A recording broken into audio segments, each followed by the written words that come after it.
Xenomorphs and symbiotes share a lot in common than you thought they did.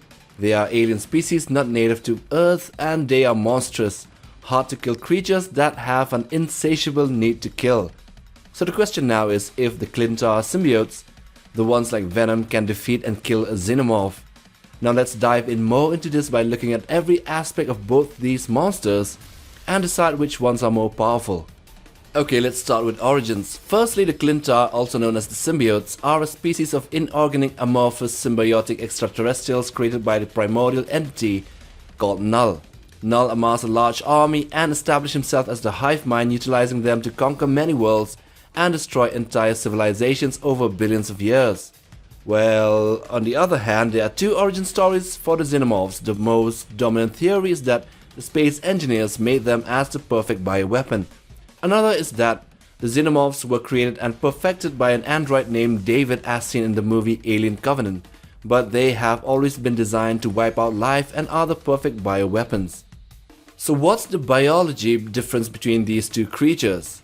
The symbiotes are amorphous beings that infect a host and survive within the host when they are compatible. Even though they are created out of darkness, they can also create offsprings by themselves by asexual means, such as detaching parts of themselves.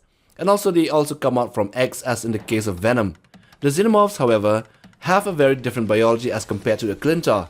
They are product of genetic engineering and originally come out from eggs as facehuggers, and these small creatures implant an embryo within the host, which later comes out as a chestburster juvenile, which will grow exponentially in size over the span of a few hours into an adult. Anyway, back to the Clintar. When bonded with any host, a symbiote can interface with their genomes and physiology.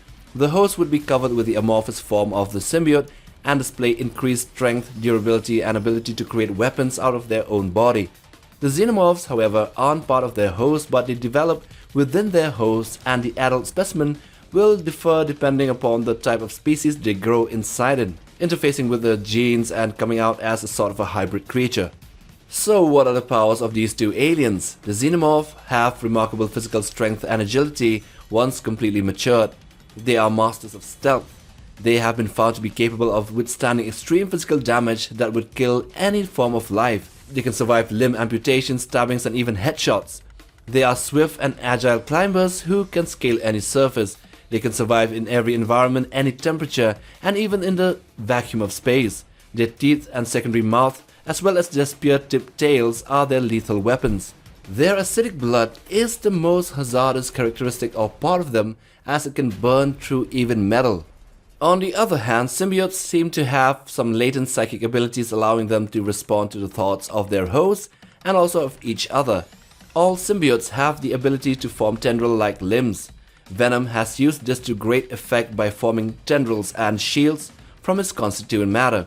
Carnage discharges tendrils of his constituent matter into his opponents. Additionally, they have the power to form solid appendages from their bodies and have been shown to form spikes, talons, and blades.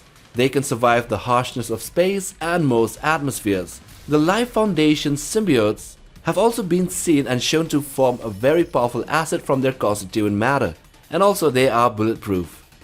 So both of these are magnitudes more powerful than humans. But the symbiotes, when bonded with a human, is much stronger, as we can all see. The Xenomorph's acidic blood won't be much of an advantage, as the symbiotes can also form acid from their constituent matter.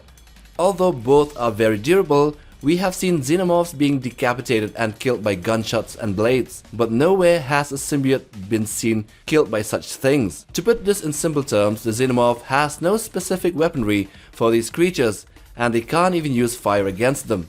The symbiotes, however, are, let's face it, physically more powerful and resistant to acidic blood. Their agility and brute strength would be too much for a Xenomorph, or even a large group of them. The only chance a Xeno has is to kill the symbiote when it is separated from its host and in its pure form. So what are your thoughts? Do put them down in the comments section below. And so with that, we come to the end of the video. Do remember to hit that like button for support and subscribe to be a part of the MindQ family. And also ring that bell icon for regular updates when we post new monster content right here on this channel. Till the next one, take care fam.